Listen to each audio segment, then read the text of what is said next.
Hello students, good evening to all of you. सभी का बहुत बहुत स्वागत है आज के इस लाइव सेशन में। तो जैसा कि आप सबको पता है कि आज का हमारा लाइव सेशन जो है संज्ञान अधिगम और बाल विकास जो कि द्वितीय वर्ष का विषय है उसकी इकाई 1 की चौथी क्लास होने वाली है। इसके पहले ही हम ऑलरेडी इस इकाई के 3 क्लासेस ला चुके हैं, वो पूरी प्लेलिस्ट बनी है, चैनल पर जाकर देख सकते हैं। ठीक है, तो रोज रात को 9 बजे हमारी सेकंड ईयर की लाइव क्लास स्टार्ट होती है, ये आपको पता होना चाहिए। नहीं पता है तो भाई बात दूसरों को बता दीजिए और आगे से ध्यान रखिए। तो फटाफट सेशन से जुड़ते चलिए। जो भी लोग सेशन से जुड़ रहे हैं, जैसे आप सेशन में आ रहे हो पहले सेशन को भाई लाइक करो, चैनल पर नए हो तो सब्सक्राइब करो, बेल नोटिफिकेशन को ऑल पर जरूर रखो। जी हाँ, तो हमारा ये जो विषय है संज्ञान अधिगम और बाल विकास, ये द्वितीय वर्ष का विषय है और इस विषय को बहुत महत्वपूर्ण, बहुत ही ज्यादा जो एग्जाम में आने वाली अच्छे खासे अंकों की इकाई है वो है भाई इकाई 1, जो की है हमारी लाइव क्लास 4th नंबर। और इस पूरे इकाई की बात करूंगा तो 10 अंकों की है। मैं इसका ब्लूप्रिंट भी बताऊंगा एक बार शॉर्ट में। ठीक है, इसके पहले बता दूं कि भाई ऑलरेडी हम अपना कोर्स ला चुके हैं। संपूर्ण कोर्स हमने अपना बीएसटीसी का लॉन्च किया है 2023-24 सत्र, मौजूदा सत्र के लिए। और इसमें आप notes, live classes, video lecture सब कुछ देख सकते हो, सब मिलेगा आपको। इस व्हाट्सएप नंबर पर बस मैसेज करके आपको कोर्स की इन्फॉर्मेशन ले लेनी है। ठीक है, और यहां से मैसेज करके इन्फॉर्मेशन ले लेना और उसके बाद आप मैसेज करके पूरा इन्फॉर्मेशन जान लेना, कोर्स परचेस कर लेना। अभी तक नहीं किया है तो ऐप मिलेगा, ऐप में नोट्स, पीवाईक्यूज, प्रीवियस ईयर के PDF question paper directly uploaded है। ठीक है, चलिए आगे बढ़ते हैं। आज की क्लास संज्ञान अधिगम बाल विकास की होगी। इस संज्ञान अधिगम बाल विकास की भाई इकाई 1, जिसका हम क्लास नंबर 4 की बात कर रहे हैं, ये हम आज पढ़ने वाले हैं। तो ये हमारी लाइव क्लास होने वाली है। सभी लोग धीरे धीरे जुड़ रहे हैं, फटाफट सभी लोग जुड़ते चलिए और भी लोग आ जाइए। जो भी लोग सेशन से जुड़ रहे हैं, जुड़ते बराबर सेशन को लाइक करना है, चैनल पर नए हैं तो सब्सक्राइब करना है। ठीक है, चलिए तो बात करते हैं इस इकाई 1 की, जिसका नाम है भाई अधिगम की अवधारणा एवं प्रक्रिया। जी हाँ, ये जो संज्ञान अधिगम बाल विकास की इकाई 1 है, इसका नाम है कि भाई अधिगम की अवधारणा और उसकी प्रक्रिया क्या होती है। ठीक है, और इसके हम ब्लूप्रिंट की बात करें, अगर बात की जाए इसके ब्लूप्रिंट की, यानी इसके रूपरेखा की बात की जाए, अंक योजना की बात की जाए, तो भाई ये इकाई जो है कुल 10 अंकों की है। टोटल जो है 10 मार्क्स की इकाई है। कितने अंकों की इकाई है भाई? 10 मार्क्स की, ध्यान रखना आपको। ठीक है, टोटल इकाई जो ही है यही आपको 10 मार्क्स की है। और इस इकाई से प्रश्न कौन से आते हैं, कितने अंकों के आते हैं, कैसे कैसे, चलिए उसकी बात कर लेते हैं। तो अगर मैं यहाँ डिटेल में आपको थोड़ा सा ध्यान से देखेंगे बताऊं एक बार फिर से शॉर्ट में, तो यहाँ बहुविकल्पीय 3 प्रश्न आते हैं, 1-1 नंबर के 3 प्रश्न। फिर यहाँ पर अति लघुत्तरीय 2 प्रश्न आते हैं, 2 मार्क्स के 2, यानी वेरी शॉर्ट वाले 30 शब्द में जिनको लिखना होता है। और एक आता है 3 नंबर का, तो ये 3 नंबर और ये 2-2 4 नंबर और ये 3 नंबर, तो 4-3 7, 7-3 10, यानी 10 अंकों की ये इकाई है। यानी ये चौथा वीडियो लेक्चर, इसके बाद एक और वीडियो लेक्चर आएगा, यानी 5 वीडियो लेक्चर देख के आप पूरा का पूरा 10 नंबर का पढ़ाई यहां से कर सकते हैं। और कोर्स परचेस करेंगे तो डिटेल में नोट्स तो मिल ही जाएंगे, जहां पे आप 100% भाई इस यूनिट से 10 अंक स्कोर कर पाओगे। तो ठीक है, चलो बिना किसी देरी के शुरू करते हैं और आगे बढ़ते हैं हमारे आज के पहले टॉपिक पर। तो हमारा पहला टॉपिक है सीखने की प्रभावशाली विधियों के बारे में बतलाइए। जैसे सीखिए की जो प्रभावशाली विधियां हैं, जी हाँ, जो प्रभावशाली विधियां हैं सीखने की, यानी जो भाई अच्छी इफेक्टिव मेथड से सीखने की, पढ़ने की, सीखना मतलब अधिगम, याद रखिएगा। ठीक है, तो अधिगम की, सीखने की जो इफेक्टिव मेथड्स हैं, जो प्रभावशाली विधियां हैं, उनकी बात कर रहे हैं। तो ये जो प्रभावशाली विधियां अगर उनकी बात करें तो भाई यहां पर हमारे पास 5 विधियां दी हैं टोटल। कितनी विधियां दी हैं टोटल? 5। 1 करके सीखना विधि, 2 अनुकरण द्वारा सीखना विधि, 3 निरीक्षण द्वारा सीखना विधि, 4 परीक्षण करके सीखना, 5 सामूहिक विधियों द्वारा सीखना। ठीक है, अब ये एक एक टॉपिक है और इस एक टॉपिक के ऊपर कई सारी थ्योरी आती है। 10-15 पॉइंट लिखने होते हैं, 10-15 ज्यादा हो गया, कम से कम 5-6 पॉइंट लिखने होते हैं। एक पैराग्राफ तो लिखना ही लिखना पड़ता है, ध्यान रखिएगा। ठीक है, तो यहां से एक 3 नंबर का सवाल तो 100% बनता ही बनता है। हर एक इस पे 2 नंबर का, 3 नंबर का सवाल बनता है। पीवाईक्यूज भी है। अगर मैं आपको बताऊं तो ये जो करके सीखना विधि है ये पीवाईक्यू है। ठीक है, आ चुका है। वैसे एक्चुअल तो सब आ चुके हैं ये, लेकिन सबसे ज्यादा जो आने वाला है ये करके सीखना विधि, ये बहुत बार आ चुका है। ठीक है, कम से कम 8-10 बार आया होगा। फिर ये जो निरीक्षण द्वारा है ये भी 8-10 बार आया होगा, है ना। तो ये सारी जो चीजें आपको दिख रही हैं ये बहुत बार आए हुए हैं, ये बार बार आपको पूछे गए प्रश्न उत्तर है, इनको ध्यान रखिएगा। ठीक, नोट्स में मैंने एक एक के बारे में डिटेल में पूरी बात की है और हमारे नोट्स में हर एक विधि के और डिटेल में बात की है कि वो सवाल कैसा भी घुमा फिरा के पूछे, आपको आना चाहिए। ठीक है, तो नोट्स जरूर परचेस कर ले अगर आप कोर्स की तैयारी कर रहे हैं, डेट की तैयारी कर रहे हैं और अपनी तैयारी को 100% एक टच देना चाहते हैं कि आप 90% प्लस स्कोर कर जाए, उसके लिए आपको कोर्स जरूर परचेस करना चाहिए। तो आपकी पूरी संभावना कि आप 90% स्कोर कर जाएंगे। ठीक है, चलिए तो बात करते हैं सबसे पहले करके सीखना विधि। अब ये जितनी भी आपको मेथड दिख रही हैं ये सब सीखने की मेथड्स हैं। मतलब बच्चा को अगर कोई चीज सिखाना है पढ़ाई लिखाई सिखानी हो, खेल सिखाना हो, कुछ भी सिखाना हो, अगर उसको सिखाना चाहते हो एज ए टीचर, भाई हम सब पढ़ क्यों रहे हैं, ताकि हम अच्छे से टीचर बन पाए। तो उसको अगर टीचर अच्छे तब बनेंगे जब बच्चे को सिखा पाएंगे। तो हम बच्चे को जब अच्छे से सिखाना चाहते हैं तो उसके लिए करके सीखना विधि सबसे इंपॉर्टेंट है। करके सीखना मतलब बच्चे को सिर्फ आप करके मत दिखाओ, बच्चे को करने बोलो, भाई तू खुद कर बेटा, उस सवाल को खुद हल कर, जहां फंसेगा मैं बताऊंगा। तो वो खुद से जब करेगा ना तो ज्यादा अच्छा सीख पाएगा। तो ये करके सीखना विधि कहा जाता है, ठीक है। दूसरा जो मेथड है वो है अनुकरण विधि, अनुकरण द्वारा सीखना विधि। अनुकरण मतलब फॉलो करना, है ना, कॉपी करना देखते हुए। जैसे टीचर किसी प्रॉब्लम को सॉल्व करता है तो बच्चे भी वही मेथड अपना लेते हैं, उसी मेथड से किसी गणित के सवाल का हल करते हैं, यानी कि ये अनुकरण विधि है। यानी अनुकरण द्वारा, यानी पालन करना ना, फॉलो करना, इस तरीके से सीखना, तो अनुकरण द्वारा सीखना विधि। थर्ड, निरीक्षण द्वारा सीखना विधि। निरीक्षण का मतलब क्या होता है, किसी भी चीज को देखो, उसका इन्वेस्टिगेशन करो, इन्वेस्टिगेट करो, यानी कि उसकी जांच पड़ताल करो, उसका निरीक्षण करो, है ना, देखो, तो इसे निरीक्षण विधि कहते हैं। इससे भी सीखा जा सकता है ना। चौथा, भाई परीक्षण करके सीखो, परीक्षण करके, टेस्ट करके सीखो। किसी भी चीज को टेस्ट करके भी सीखा जाता है। कई बार कोई सवाल बच्चे को नहीं आता, वो क्या सोचता है, चलो इसको बनाकर देखता हूं, बन गया तो ठीक, नहीं बना तो फिर सर तो बताएंगे क्लास में, है ना।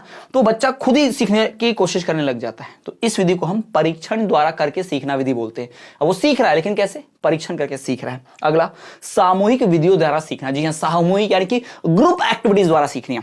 कई सारी ऐसी भी चीजें होती हैं बालक जिसको ग्रुप एक्टिविटीज के थ्रू ही सीख पाता है। यानी जब वो ग्रुप एक्टिविटी यानी कि सामूहिक गतिविधि करेगा, समूह में रहेगा, खेलेगा, समूह में रहकर पढ़ेगा, समूह में रह के समाज में कोई काम करेगा, सार्वजनिक, जैसे कि उदाहरण के तौर पर जैसे गणेश जी को मूर्ति बिठाते हैं, गणेश उत्सव, गणेश चतुर्थी आती है, तो सामूहिक रूप से यानी गैंग बना के, एक समूह बना के, गैंग तो अलग भाषा होगी, समूह बना के बच्चे जो है अगर चंदा इकट्ठा करते हैं, भंडारा करते हैं, आरती करते हैं, महाप्रसाद वितरण करते हैं, तो बच्चे सीखते हैं, मैनेजमेंट सीखते हैं ना, इवेंट मैनेजमेंट को भी, प्रोग्राम कैसे अरेंज करना है, तो ये बच्चे के अंदर गुण आ जाता है, तो बच्चा इसके अंदर सीख जाता है। तो याद रखिए ये सब भी सीखने के मेथड्स है। बच्चा जब क्रिकेट खेलता तो भी आपने देखा होगा कि वो क्रिकेट खेल के खुद सीख रहा है ना, समूह द्वारा, क्योंकि क्रिकेट क्या है, एक ग्रुप वाला गेम है, मिलके खेलते हैं, एक बैटिंग, एक बॉलिंग, एक बॉल रोकता है ना, ये सारी चीजें होती हैं। तो याद रखिएगा ये सारे मेथड जो हैं ये सीखने वाले मेथड्स हैं, ठीक। इनके बारे में डिटेल बात की है मैंने, डिटेल में नोट्स बताए हैं, ये सब कुछ आपको नोट्स में मिलेगा, पूरा पैराग्राफ वाइज।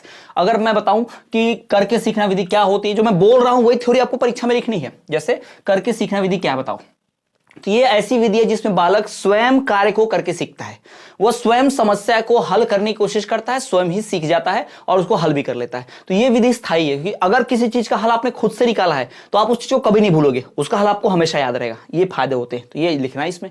दूसरा, अनुकरण द्वारा सीखना विधि। इस विधि में छात्र अनुकरण करता है, पहले से कोई मेथड होगी, पहले से कोई विधि होगी, उस विधि को फॉलो करते करते, उस व्यक्ति को फॉलो करते करते, उसका अनुकरण करते करते बालक सीख जाता है, इसलिए इसको अनुकरण द्वारा सीखना विधि कहते हैं।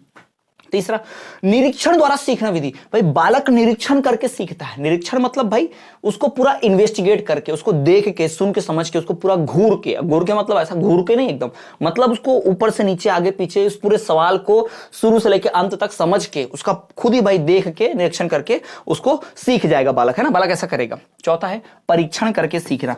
परीक्षण मतलब टेस्ट करना, यानी कुछ काम करने जाओ, बन गया तो ठीक, नहीं बना तो कोई दिक्कत नहीं, पर बन गया तो सीख गए। सामूहिक गतिविधियों द्वारा सीखना। अब इसमें लिखे हुए वही कि इसमें बालक परीक्षण करके सीखता है। इस तरह से सीखने वाली विधि बड़ी, अब इस पे जितनी भी विधियां है ना, ये सारे महत्वपूर्ण विधियां हैं, तो इन सब में एक लाइन जरूर आप चिपका सकते हो जब कुछ याद ना आए तो, कि यह विधि सीखने के लिए बहुत ही महत्वपूर्ण और अत्यंत लाभकारी विधि बताई गई है। तो ये लाइन हर इसमें चिपका सकते हो, क्योंकि किसी भी किताब में कहीं भी इन विधियों को इंपॉर्टेंट बोला गया है, तभी तो आपका किताब में है ना, इंपॉर्टेंट नहीं होता तो किताब में क्यों होता। तो बहुत ही इंपॉर्टेंट विधि रहेंगी, बहुत ही इंपॉर्टेंट विधि है हर प्रकार से, ये ध्यान रखिएगा, ठीक है। तो ये हो गया भाई सीखने की प्रमुख प्रभावशाली विधियों के बारे में, ठीक है। चलिए तो आगे बढ़ते हैं, आई होप आपको समझ में आ गया होगा। दूसरा, आगे जो हमारा सवाल है भाई वो है थॉर्नडाइक के सीखने का सिद्धांत। जी हां, थॉर्नडाइक ने सीखने का, अधिगम का कुछ रूल बताया, कुछ प्रिंसिपल बताया, कुछ सिद्धांत बताया। तो थॉर्नडाइक के उन्हीं सिद्धांतों की चर्चा हम यहां पर करने वाले हैं कि थॉर्नडाइक ने जो सिद्धांत बतलाए, उसने जो नियम कानून दिए, उसके नियम कानून की बात करते हैं। सीखने के लिए मतलब कैसे सीख सकते, कैसे नहीं सीख सकते, सीखने के मामले में क्या प्रॉब्लम आती है, सीखने के मामले में क्या अच्छा रहता है, ये सब कुछ यहां पर बताया जाएगा, ठीक है। चलो, तो थॉर्नडाइक, पहली बात, थॉर्नडाइक ने उद्दीपन, उद्दीपन मतलब होता है भाई उत्तेजित, उद्दीपन का मतलब क्या होता है भाई, उत्तेजित, उद्दीपन का मतलब उत्तेजित होता है, ध्यान रखना। ऐसा कोई चीज जो उत्तेजित करे उसको उद्दीपन कहते हैं, उत्तेजित, है ना। ध्यान रखना, कोई झगड़ा होता है तो कभी कोई भड़काता है, तभी तो झगड़ा होता है। तो झगड़ा लगाने वाला, बातचीत करने वाला, गाली, जैसे कोई आपको गाली गलौज कर दे तो आप एकदम उत्तेजित होकर झगड़ा करने लग जाते हो, तो गाली ही वो चीज है जो आपको उत्तेजित कर रही है, उद्दीपन कर रही है, ठीक है। तो उत्तेजित करने वाली चीज को ही उद्दीपन कहते हैं, ठीक। तो थॉर्नडाइक का उद्दीपन अनुक्रिया का सिद्धांत जो था वो अधिगम के क्षेत्र में बहुत इंपॉर्टेंट है, काफी महत्वपूर्ण है कि भाई अधिगम का जो क्षेत्र है यानी लर्निंग का जो पूरा एरिया उसमें बहुत ही इंपॉर्टेंस है, ठीक। तो थॉर्नडाइक का उद्दीपन अनुक्रिया का सिद्धांत अधिगम के क्षेत्र में काफी महत्वपूर्ण है। अगर आपसे पूछे कि उद्दीपन का अनुक्रिया का सिद्धांत किसने दिया, थॉर्नडाइक ने दिया। सीखने की परिस्थिति, दूसरी बात उन्होंने क्या कहा कि सीखने की जो परिस्थिति होती है यानी जो सिचुएशन होती है उसमें कई टाइप की चीजें होती है, यानी जब आप सीखने जाते हो तो कई ऐसी चीजें जो आपको सीखने में मदद करती हैं, कई ऐसी चीजें जो सीखने से रोकती हैं, है ना, ये ध्यान रखना। तो कई तत्व होते हैं, उनमें से एक तत्व या अनेक तत्व मिलकर ही उत्तेजक का कार्य करते हैं, यानी आपको सीखने के लिए क्या मजबूर कर रहा है। जैसे आप डीएलएड पढ़ रहे हो, ठीक है ना, ऑनलाइन क्लास कर रहे हो, लेक्चर ले रहे हो, नोट्स खरीद रहे हो, है ना, तो आप पैसा खर्च कर रहे हो, कॉलेज में एडमिशन ले रहे हो, तो कौन सी चीज आपको उत्तेजित कर रही है कि भाई आपको परिवार की जिम्मेदारी संभालनी है, आपको कुछ कर गुजरना है, एक टीचर बन के समाज का सुधार करना है, बच्चों को ज्ञान बांटना है। ऐसी बहुत सारी चीजें होंगी जो आपको उत्तेजित कर रही हैं टीचर बनने के लिए, इसलिए आप कर रहे हो। तो या तो एक कारण होता है उत्तेजित करने के लिए, या फिर कई सारे तत्व, कई सारे कारण होते हैं उत्तेजित करने के लिए, है ना। तो वही यहां बता रहे हैं, सीखने के लिए कई सारे कारण भी होते हैं। आप किसी चीज को, जैसे कोई मैकेनिक का काम सीखने जाता है, क्यों सीखने जाता है, उसको गरीबी दूर करनी होगी, उसको कारों में बड़ा इंटरेस्ट होगा, या मैकेनिक की चीजों में इंटरेस्ट होगा, या मजबूरी रही होगी, यानी कुछ कारण तो होंगे जो उसको उत्तेजित किए कि जा भाई मैकेनिक बन तू, है ना, ये ध्यान रखना है। तो ये जो उत्तेजक होते हैं या उद्दीपन होते हैं प्राणी पर अपना प्रभाव डालते हैं, इससे बड़ा असर पड़ता है लोगों के ऊपर, और जिसके परिणाम स्वरूप प्राणी एक विशेष प्रकार की अनुक्रिया करता है। और उन उत्तेजक की वजह से अनुक्रिया, कोई एक्शन करेगा भाई, जब तक हमें कोई, जैसे आप देखना जानवर धीरे धीरे से चल रहा है, एक डंडा मारा फटाफट भागने लगता है, तो डंडा मारना क्या है उसके लिए उत्तेजित करने वाली क्रिया है, ठीक। तो वो उसका हमारे व्यवहार में अंतर दिखाई देता है। जब उत्तेजित करने वाली कोई क्रिया आती है ना, तो हमारे व्यवहार में कुछ ना कुछ अंतर, कुछ चेंजेस दिखाई देते हैं, ये ध्यान रखिएगा। तो वही बात थॉर्नडाइक ने बताई। इनके हिसाब से इस प्रकार एक उद्दीपक का एक विशेष प्रकार की प्रक्रिया से संबंध स्थापित हो जाता है, यानी कोई उद्दीपन है, यानी कि कोई उत्तेजक कारण है, कोई एक्टिविटी है जिसके वजह से कुछ ना कुछ गड़बड़ होने वाला है, कुछ ना कुछ अच्छा होने वाला है, ठीक है। तो ये ध्यान रखना है। जैसे कि क्या होता है, कोई किसी लड़की के चक्कर में दिल टूट जाता है तो यूपीएससी क्रैक कर जाता है, और कोई बेवड़ा बन जाता है, दारू पीने लगता है, जिंदगी बर्बाद कर लेता है। ऐसे भी तो लोग होते हैं ना हमारे समाज में। तो क्या है, वो दिल टूटना या ब्रेकअप होना, ये सब क्या है, एक उत्तेजक है, और इससे एक गहरा संबंध बन जाता है व्यक्ति का उस काम से, उस घटना से, उस इंसिडेंट से, ठीक। तो ये सब थॉर्नडाइक जी के सीखने का सिद्धांत है भाई। ये दिल टूटी वाला मत देख देना कि थॉर्नडाइक का सिद्धांत है, वो तो मैंने बस एग्जांपल, उदाहरण के तौर पर समझाया कि कैसे एक ब्रेकअप किसी के कलेक्टर बनने का और किसी के कबीर सिंह जैसे बेवड़ा बनने का भी कारण हो सकता है। यानी कारण एक ही है कि दिल टूटा, लेकिन कोई कलेक्टर बन गया, है ना, और कोई क्या हो गया भाई, बेवड़ा बन गया। तो कारण को कैसे लेना है अपने ऊपर रहता है, ध्यान रखिएगा। तो आपको जो उत्तेजक मिल रहा है, जो उद्दीपन मिल रहा है, उसका इस्तेमाल करके आप सीखते हो या सीखना ही छोड़ देते हो, भाई ये अलग बात है। जैसे कभी कभी बचपन में क्या होता था, मुझे याद आता है, अब बचपन से मुझे गणित पसंद नहीं, तो कोई सवाल अगर कठिन हो गया और मैं फंस रहा हूं, नहीं बना पा रहा हूं उसको, है ना, तो मैं छोड़ देता था, छोड़ो यार कौन बनाएगा, मैंने ऐसे लिया। लेकिन मैं देखता था मेरे साथ में ही कई ऐसे स्टूडेंट होते, इवन खुद का मेरा भाई जो छोटा, वो बड़ा मैथ में बड़ा होशियार था, तो अभी भी है, तो वो जब कोई सवाल नहीं बनता था तो उसको छोड़ नहीं देता। मेरे जैसा मैं तो कॉपी बंद करके दूसरा विषय निकाल लूंगा या छोड़ दूंगा, दिमाग खराब। लेकिन मेरा भाई जब तक वो सवाल नहीं बनेगा, 1 घंटा 2 घंटा 3 घंटा पूरा लगा रहता है ना। और मैंने साथ जो पढ़ते थे सहपाठी, उनको भी देखा, और घर में तो मैंने मेरे भाई को बहुत बार देखा, वो ऐसा करता था। इसलिए उसका गणित आज बहुत अच्छा है, और मेरा गणित जो है भाई आप पूछो ही मत, है ना। बेसिक मैथ्स तो पढ़ा देता हूं अभी भी, लेकिन अगर 12वीं का गणित बोला जाए, है ना, 10वीं के ऊपर का गणित बोला जाए, तो उसमें भाई हमारा हाथ तो एकदम तंग हो जाता है, बिल्कुल, है ना। क्यों? क्योंकि मैंने उस उद्दीपन को बुरे तरीके से लिया, छोड़ ही दिया मैथ्स को। और मेरा भाई हो गया, और कोई और भी ऐसा होगा जो गणित में बड़ा इंटरेस्ट लगे, कैसे नहीं बनेगा ये सवाल, जब तक नहीं बनेगा तब तक ट्राई करता रहूंगा। तो उसने उद्दीपन को पॉजिटिव वे से लिया, तो उसका देख लो भाई तरीका कैसा काम कर गया, गणित अच्छा हो गया। तो बस ये एग्जाम्पल देना था, ठीक। चलो आगे बढ़ते। दूसरा, तो इसी में थॉर्नडाइक ने कुछ और बातें कही। उन्होंने क्या कहा कि इस संबंध में या संयोगों का रूप इतना मजबूत हो जाता है, यानी जो घटनाएं हमको मिलती हैं, जो इंसिडेंट हमारे साथ होते हैं, या फिर जो जो चीजें हमें देखने सुनने मिलती हैं, उससे क्या होता है कि थॉर्नडाइक ने इसके लिए बंध, कनेक्शन शब्द का प्रयोग किया है कि भाई एक कनेक्शन जुड़ जाता है। यानी वो घटना आपके साथ होगी तो आप उसके साथ कनेक्ट हो गए, यानी आप उसके लिए कुछ भी कर ही जाओगे, कैसे भी करके आप उसको भाई हासिल कर ही लोगे, जो भी आप हासिल करना चाहते हो। नौकरी हो, पैसा हो, है ना, एक कार खरीदनी हो, कोई वस्तु खरीदनी हो, कोई व्यक्ति के साथ विवाह करना हो, दोस्ती करनी हो, तो ये सब चीजें आप कर सकते हो क्योंकि आपको उत्तेजक चीज मिल गया है कि बस भाई करना है तो करना है, हासिल करना है तो हासिल करना है। ठीक है, इस सिद्धांत को बंध सिद्धांत भी कहते हैं। क्यों? क्योंकि भाई इसमें व्यक्ति यानी जो व्यक्ति है या फिर वो कोई कार्य, ठीक है, उसके बीच क्या संबंध बन जाता है ना, किसके बीच? उत्तेजक के बीच। ये जो उत्तेजक होता है या जिसे उद्दीपन भी कहते हैं, उनके बीच एक संबंध बन जाता है। ठीक, तो इसलिए इसको बोलते हैं बंध सिद्धांत भी बोलते हैं, इसको कनेक्शनिज्म भी बोलते हैं। इसको क्या बोलते हैं? बंध सिद्धांत या फिर कनेक्शनिज्म, कनेक्शनिज्म, है ना, कनेक्शनिज्म। ठीक, तो ये बन जाता है। तो इसलिए इस सिद्धांत को क्या कहते हैं भाई? थॉर्नडाइक के सिद्धांत को क्या कहते हैं?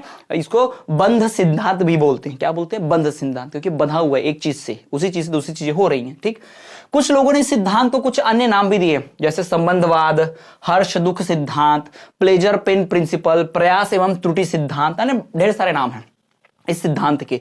किस सिद्धांत के ढेर सारे नाम है भाई साहब? थॉर्नडाइक के सीखने के सिद्धांत के। थॉर्नडाइक ने जो सीखने का सिद्धांत दिया उसे कई सारे नाम है। पहला नाम तो यही है कि थॉर्नडाइक का सीखने का सिद्धांत।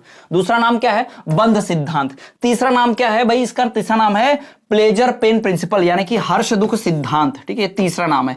चौथा नाम क्या है? प्रयास एवं त्रुटि सिद्धांत। प्रयास एवं त्रुटि सिद्धांत, ट्रायल एंड एरर प्रिंसिपल। ठीक, तो सीखने के सबसे महत्वपूर्ण स्वरूप को थॉर्नडाइक ने प्रयत्न एवं भूल द्वारा, अधिगम द्वारा बताया कि हाँ, इसको भूल और सीख से ही सीखा जा सकता है। तो इतने सारे नाम इसके दिए गए हैं, इतनी सारी बातें इसमें थॉर्नडाइक भाई साहब ने बताई है कि ऐसा ऐसा सीखने का सिद्धांत है। थॉर्नडाइक के सीखने के सिद्धांत को ही कई नाम से जानते हैं, जैसे कि बंध सिद्धांत, क्योंकि बंधा रहता है उत्तेजक से। दूसरा प्लेजर एंड पेन, यानी कि भाई हर्ष और दुख, यानी खुशी भी और दुख भी वाला सिद्धांत। तीसरा गलती करके सुधारना, है ना, प्रयास एवं त्रुटि, यानी कि trial and error principle. Try किया और उससे कुछ भूल हो गई, गड़बड़ी हो गई, लेकिन सीख जरूर गया ट्राई करने से ना। जो ट्राई नहीं करता कुछ भी नहीं सीखता, उससे गड़बड़ी भी नहीं होती पर वो सीखता भी नहीं है। पर जो ट्राई करता है किसी चीज को, हो सकता है उससे गड़बड़ हो जाए लेकिन वो सीख जरूर जाएगा और सक्सेस हुआ तो अच्छी बात ही है। ठीक, चलो आगे का टॉपिक देखते हैं। अगला टॉपिक, गेने के सीखने का सिद्धांत को बतलाइए। गेने भाई साहब ये भी एक मनोवैज्ञानिक है।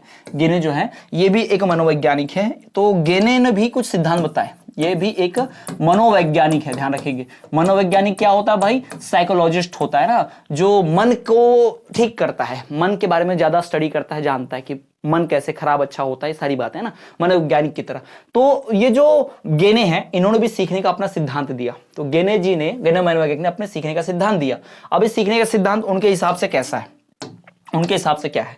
तो उन्होंने कहा सीखना व्यक्ति की उपलब्धि और योग्यताओं में हुई वृद्धि का परिणाम है। ठीक है, कोई व्यक्ति सीख रहा मतलब क्या?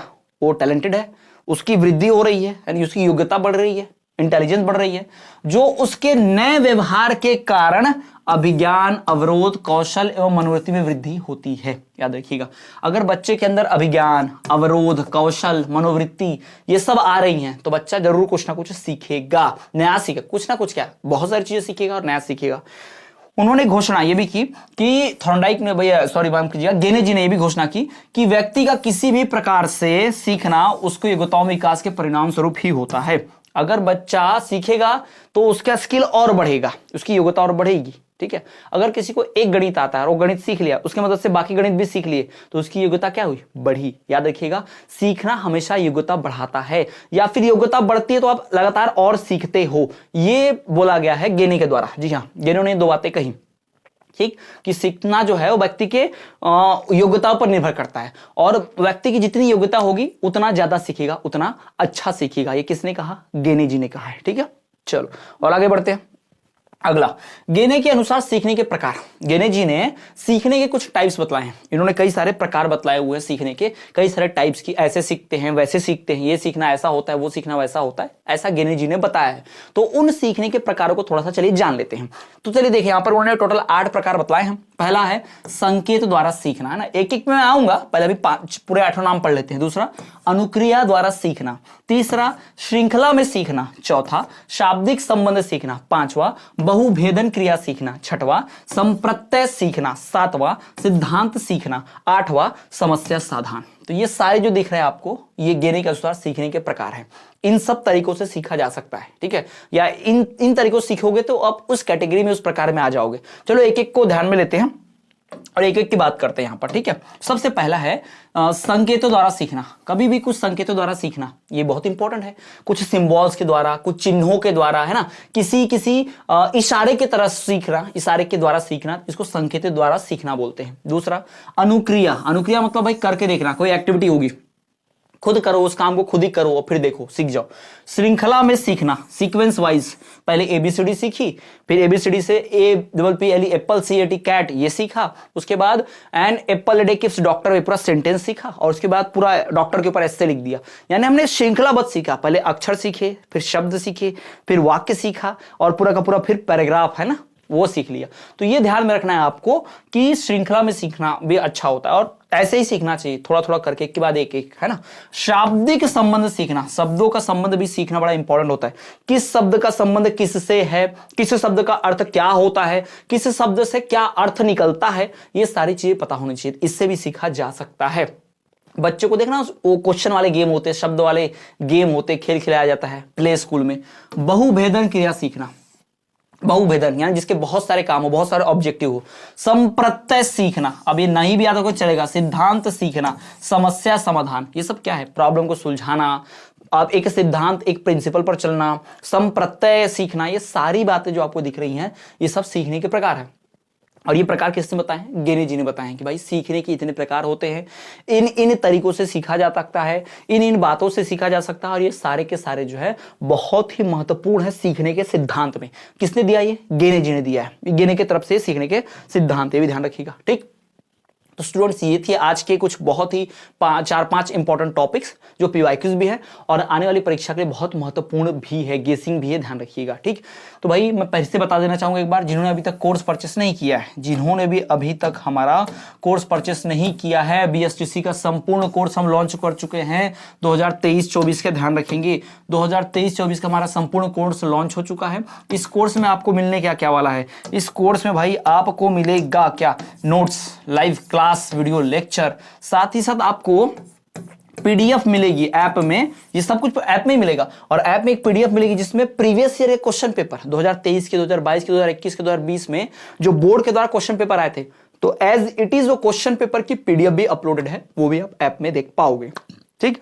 अब कोर्स परचेस करने का तरीका, प्रोसेस क्या है, इस व्हाट्सएप नंबर पर भाई मैसेज करना है, ये व्हाट्सएप नंबर है, कॉल नहीं करना, सिर्फ मैसेज करना है, क्योंकि भाई सबके कॉल अटेंड नहीं कर पाऊंगा। मैसेज पे आपको कोर्स की डिटेल भेजी जाएंगी कि भाई ये कोर्स है, आप बताएंगे उसमें प्रथम वर्ष, द्वितीय वर्ष, फिर उसमें आपको भेजा जाएगा आपको क्या क्या मिलेगा, क्या क्या रूल्स रेगुलेशन है, कैसे आपको ऐप डाउनलोड करना है, सारी बातें बताई जाएंगी। फिर आप पेमेंट करके कोर्स परचेस कर सकते हैं। फिर आपको बैच में लॉगिन दिया जाएगा, बैच में जैसे जोड़ा जाएगा आप सारी चीजें एसेस कर पाओगे, सब देख पाओगे। तो ऐप से अपनी पढ़ाई बूस्टअप कीजिए भाई। आप अगर मान लो ऐसे नॉर्मल यूट्यूब से पढ़ के 80% लाते हो, तो ऐप से आप ये 90% तक भी जा सकते हो, ठीक है, ध्यान रखिएगा, ठीक। ऐसे तो बाउंड्री पास नहीं होना है, हमको अच्छा खासा गेन करना है, ठीक है, क्योंकि मेरिट लिस्ट बनेगी तो अच्छे परसेंटेज वाले को ये टीचर का ही सिलेक्शन होता है, ध्यान रखिएगा। तो इस व्हाट्सएप नंबर पर मैसेज करके आप कोर्स परचेस कर सकते हो। और अगर चैनल पर पहली बार आए हो तो चैनल को सब्सक्राइब करके बेल नोटिफिकेशन ऑल पर रख देना। साथ ही साथ प्लेलिस्ट चेक करोगे तो आपको वहां पर अन्य विषयों के वीडियोस मिल जाएंगे, है ना। कुछ एमपीडीएड की जानकारी की प्लेलिस्ट बनी है, एमपीडीएड की जानकारी नाम से, वहां पर जाकर देखोगे तो वहां भी ढेर सारे एमपीडीएड से रिलेटेड वीडियोस हैं। एग्जाम की स्ट्रेटेजी है, एग्जाम डेट के बारे में, एग्जाम फॉर्म के बारे में सब कुछ बताया हुआ है, विस्तार से जाकर देख लेना, ठीक है। प्लेलिस्ट चेक करो। और आप हमारे टेलीग्राम पे जुड़ सकते हो, वीडियो के डिस्क्रिप्शन में टेलीग्राम की लिंक है, जाके ग्रुप पे जुड़ जाओ, नोटिफिकेशन, न्यूज, क्लास की लिंक वहां आती है। साथ ही साथ आप हमें अन्य सोशल मीडिया पे भी फॉलो कर सकते हैं। इंस्टाग्राम की लिंक दी है, वहां से भी आप हमें फॉलो कर सकते हैं। फेसबुक की लिंक दी है, वहां भी आप हमें फॉलो कर सकते हैं, क्योंकि आपको न्यूज नोटिफिकेशन सब वहां से मिलते जाएगी। तो स्टूडेंट, जुड़ने के लिए बहुत बहुत धन्यवाद। कल फिर मिलेंगे ठीक 9 बजे, तैयार रहिएगा, ठीक है। आज के सेशन में जुड़ने के बहुत बहुत धन्यवाद। गुड नाइट सभी को। देखते रहिए हमारा चैनल स्टडी क्लास।